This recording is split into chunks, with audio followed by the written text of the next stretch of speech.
Monolog Demokrasi karya Putu Wijaya. Seorang warga desa yang tanahnya kena gusur membawa plakat berisi tulisan demokrasi. Setelah memandang dan penonton siap mendengar, ia berbicara langsung. Saya mencintai demokrasi.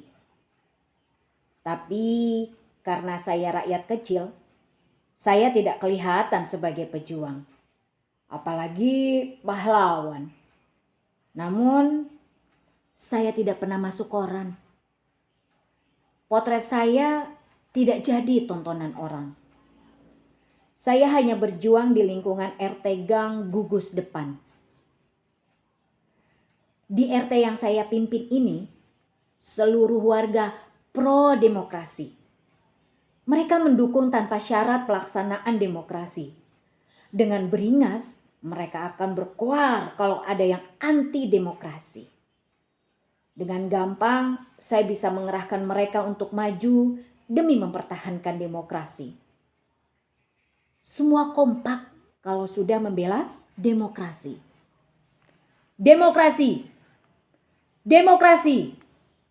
Demokrasi! Menirukan salah seorang warganya. Pokoknya demokrasi itu bagus. Sesuatu yang layak diperjuangkan sampai titik darah penghabisan. Sesuatu yang memerlukan pengorbanan besar. Sesuatu yang menunjang suksesnya pembangunan menuju ke masyarakat yang adil dan makmur. Kata mereka. Pada suatu kali, RT kami yang membentang sepanjang gang Gugus Depan dapat kunjungan petugas yang mengaku datang dari kelurahan. Pasalnya akan diadakan pelebaran jalan sehingga setiap rumah akan dicabik 2 meter. Petugas itu menghimbau agar kami seperti juga warga yang lain merelakan kehilangan itu demi kepentingan bersama. Walaupun hanya 2 meter, tapi sumbangan saudara-saudara sangat penting artinya bagi pengembangan dan kepentingan kita bersama di masa yang akan datang. Atas nama kemanusiaan, kami harap saudara-saudara mengerti. Warga kami tercengang. Hanya 2 meter? Kok enak saja mengambil 2 meter demi pembangunan? Pembangunan siapa? Bagaimana kalau rumah kami hanya 6 meter kali 4? Kalau diambil 2 meter kali 6, rumah hanya cukup untuk gang. Kontan kami tolak. Bagaimana bisa hidup bersama dalam gang dengan rata-rata 5 anak? Tidak bisa. Tidak mungkin. Tapi ini sudah merupakan keputusan bersama, kata petugas itu. Kami semakin tercengang saja. Bagaimana mungkin membuat keputusan bersama tentang rumah kami tanpa rembukan dengan kami? Seperti Raja Nero saja. Soalnya masyarakat di sebelah sana, lanjut petugas itu sambil menunjuk ke kampung di sebelah. Mereka semua adalah karyawan yang aktif di pabrik tekstil. Semua memerlukan jalan tembus yang bisa dilalui oleh kendaraan. Dengan difungsikannya gang Gugus Depan ini, pekerjaan atau pulang mereka lebih cepat. Itu berarti efisiensi dan efektivitas kerja. Mikrolet dan bajai akan bisa masuk. Itu akan merupakan sumbangan pada pembangunan dan pembangunan itu akan dinikmati oleh kampung di sebelahnya juga. Karena itu sudah diperhitungkan masak-masak. Diperhitungkan masak-masak bagaimana? Kami tidak pernah ditanya apa-apa. Tanah ini milik kami, bantah saya. Tidak lama kemudian, sejumlah warga dari kiri dan kanan kami datang. Mereka menghimbau agar kami mengerti persoalan kami. Mereka mengatakan dengan sedikit pengorbanan itu ratusan kepala keluarga dari kiri dan kanan akan tertolong. Mereka menggambarkannya sebagai perbuatan yang mulia. Setelah menghimbau, mereka mengingatkan sekali lagi betapa pentingnya pelebaran jalan itu. Setelah itu mereka mengisyaratkan betapa tak menolongnya kalau kami tidak menyetujui usul itu. Dan setelah itu mereka mewanti-wanti. Kalau tidak bisa, dikatakan mengancam. Kalau saudara-saudara menghambat, menghalang-halangi, atau berbuat yang tidak-tidak sehingga pelebaran jalan itu tidak dilaksanakan, sesuatu yang buruk akan terjadi. Berbuat yang tidak-tidak? Tidak-tidak apa? Kami terjepit di antara kepentingan orang banyak. Belum lagi kami sempat bikin rapat untuk melaksanakan perundingan. Pelebaran jalan itu sudah dilaksanakan. Rum, rum, rum. Terdengar suara mesin mengeram. Tanpa izin lagi, sebuah bulldozer muncul dan menggaruk 2 meter wilayah RT kami. Warga kami panik. Jangan, ini tanah kami. Sejak nenek moyang kami sudah ada di sini. Dulu kakek-kakek kami tanahnya lebar.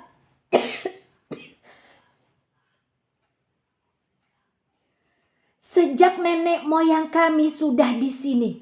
Dulu kakek-kakek kami tanahnya lebar. Tiap orang punya tegalan dan 2-3 rumah.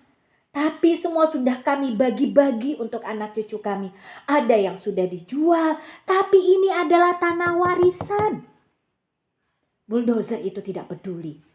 Mereka terus menggaruk. Jangan Pak, jangan. Kalau Bapak ambil 2 meter, rumah kami tinggal kandang ayam.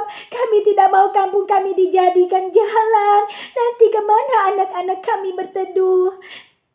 Jangan Pak, jangan. Kita belum selesai berunding. Kami tidak pernah bilang setuju. Digantikan berapapun kami tidak mau. Ini harta kami satu-satunya sekarang. Jangan Pak. Tapi bulldozer itu terus menyeruduk dengan buas. Sopirnya tidak peduli. Dia hanya menjalankan tugas. Akhirnya kami tidak bisa diam saja. Kami semua terpaksa melawan. Saya tidak bisa mencegah warga ramai-ramai keluar rumah. Mereka berdiri di depan bulldozer itu. Ini tanah kami. Akan kami pertahankan mati-matian. Dibeli ratusan juta pun kami tidak sudi. Sebab kami tidak mau pindah dari tempat nenek moyang kami. Anak-anak dan perempuan kami pasang di depan. Sesudah itu orang-orang tua, lalu saya dan bapak-bapaknya. Baru bulldozer itu berhenti. Suara mesin berhenti senyap. Sopir yang menjalankan bulldozer itu ngeper juga melihat kami. Dia turun dari kendaraan dan berunding dengan teman-temannya. Kami menunggu apa yang akan terjadi. Lama juga mereka berundingnya. Beberapa anak-anak main mendekati bulldozer itu dan memegang-megangnya. Kendaraan itu kuat, baru dan bagus. Beberapa ibu-ibu duduk di jalan sambil meneteki anak-anaknya. Saya sendiri mengambil keputusan. Kencing karena terlalu tegang. Akhirnya mereka selesai berunding. Sopir itu kembali naik ke atas bulldozernya. Dia tersenyum, kami merasa lega. Mereka pasti baru menyadari bahwa mereka sudah salah. Mesin itu dihidupkan kembali. Kami menunggu dengan deg-degan. Waktu itu sebuah mobil Colt datang. Sekitar 10 orang laki-laki meloncat turun dengan memakai pakaian seragam. Kami bersorak melihat akhirnya aparat itu datang untuk melindungi rakyat. Tapi berbarengan dengan itu, bulldozer itu kembali menerjang ke depan menggaruk tanah. Perempuan-perempuan itu menjerit, beberapa anak terjatuh. Salah seorang di antaranya kena garuk. Untunglah ada yang meloncat naik dan menarik anak itu. Keadaan jadi kacau. Orang-orang berseragam itu berlarian datang. Ternyata mereka bukan petugas, tetapi satpam yang mau mengamankan penggarukan. Mereka membawa pentungan yang sudah siap untuk memukul. Kami seperti kucing yang kepepet. Tanpa diberikan komando lagi, kami langsung melawan. Anak-anak mengambil batu dan melempar. Asep, bapak anak-anak yang hampir kena garuk buldozer itu, meloncat ke atas buldozer sambil menarik supirnya. Tapi tiba-tiba sopir buldozer itu menghunus parang yang disembunyikannya di bawah tempat duduk, langsung membacok pundak Asep. Asep tumbang berlumuran darah. Perempuan-perempuan dan anak-anak menjerit, lalu kabur menyelamatkan diri. Kami para lelaki hampir saja mau menyerang, tapi kemudian sebuah truk datang. Puluhan orang yang kelihatan ganas-ganas melompat turun dan menerjang kami sambil membawa senjata tajam. Saya kenal salah satu di antaranya adalah bajingan di proyek Senen. Kami terpaksa mundur. Saya melarikan Asep ke rumah sakit. Untung saja tidak lewat. Barangkali pembacoknya memang tidak berniat membunuhnya, hanya sebagai sebuah peringatan. Saya bingung.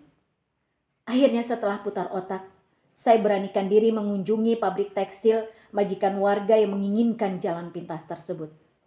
Saya memakai batik supaya kelihatan resmi dan sedikit dipandang. Tapi susah sekali ya. Orangnya selalu tidak ada di tempat. Baru setelah mengaku petugas kelurahan, akhirnya saya diterima. Direktur itu kaget setelah mengetahui saya bukan petugas tapi korban penggusuran. Tetapi ia cepat tersenyum ramah lalu mengguncang tangan saya. Begitu saya semprot bahwa kami tak sudi dipangkas, dia bingung. Kepalanya geleng-geleng seperti tak percaya. Lalu ia memanggil sekretarisnya, kemudian berunding berbisik-bisik. Ia kembali memandang saya seperti orang stres. Tuhan Maha Adil, saya tidak tahu ini. Saya minta maaf. Saya tidak memperbolehkan siapapun saja membuat tindakan-tindakan pribadi atas nama perusahaan. Para karyawan sudah diberi uang transport. Kalau mereka perlu jalan pintas, mungkin karena ingin menyelamatkan uang transport itu. Itu di luar tanggung jawab perusahaan. Pembuatan jalan itu bukan tanggung jawab kami. Saya minta maaf. Saya mohon Anda menyampaikan rasa maaf saya kepada seluruh warga, katanya dengan sungguh-sungguh. Saya mulai senewan. Saya tidak percaya apa yang dikatakannya. Ini sandiwara apa lagi? Saya bukan orang bodoh.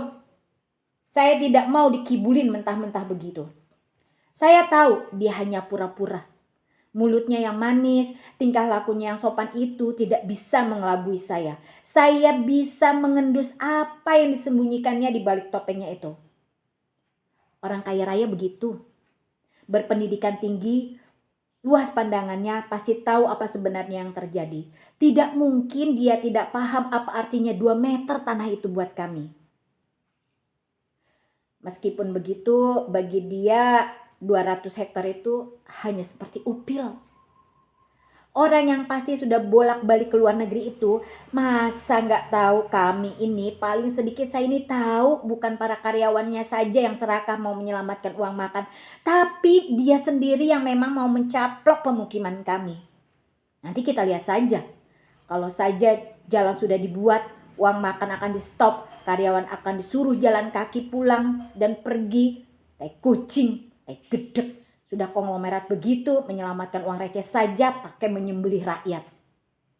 Aku tahu. Kasih tahu warga semuanya apa yang sudah terjadi. Aku adukan nanti kepada Jaksa Agung. Beliau itu dulu waktu masih miskin sering mampir ke warung saya. Biar orang semacam ini ditindak. Asuh. Betul, orang kecil seperti saya ini kelihatannya lemah dan gampang ditipu. Karena kami sadar pada diri kami sehingga kami selalu menahan diri. Tapi kalau sudah kebangetan seperti ini, saya meledak juga. Semut pun kalau diinjak terus akan menggigit. Karena terlalu marah, saya sudah tidak bisa ngomong lagi. Muka saya yang kelihatan merah, dia mengerti saya sudah siap meledak. Dia semakin marah, semakin halus bicaranya. Saya diperlakukan seperti tamu terhormat, tapi saya terus maju. Ini perjuangan. Dia menyuguhkan makanan dan minuman. Saya tolak. Saya datang untuk bertamu, bukan untuk rahmat tamah. Saya membawa suara rakyat menuntut keadilan. Keadilan untuk kami saja. Kami tidak minta apa-apa. Kami hanya minta tanah kami yang 2 meter itu jangan diganggu. Itu hak kami. Titik. Di atas meja dihidangkan kue-kue yang lezat. Tapi saya tidak sudi menjamahnya. Sebelum tuntutan kami didengarkan, dia mencoba bertanya tentang keluarga saya, anak saya, kelas berapa. Itu kuno. Saya sudah tahu itu taktik untuk memancing pengertian. Dia juga berbasa-basi menanyakan bagaimana kabar keadaan si Asep. Loh, saya jadi tambah curiga. Jadi dia tahu sekali apa yang terjadi. Mungkin dia yang menyuruh sopir itu untuk membacok Asep. Karena Asep itu juga pernah memprotes pembuangan limbah dari pabrik yang mengalir ke selokan depan rumah kami. Saya bertekad. Saya tidak akan pergi dari kantor ini sebelum ada keputusan membatalkan perampokan 2 meter tanah kami untuk jalan. Saya ditunggu oleh warga. Saya hanya mau pergi kalau ada keputusan yang menguntungkan rakyat kecil. Akhirnya dia mengangguk-ngangguk. Tanda dia mengerti. Kemudian dia menunduk dan membuka laci mejanya sambil membawa kertas.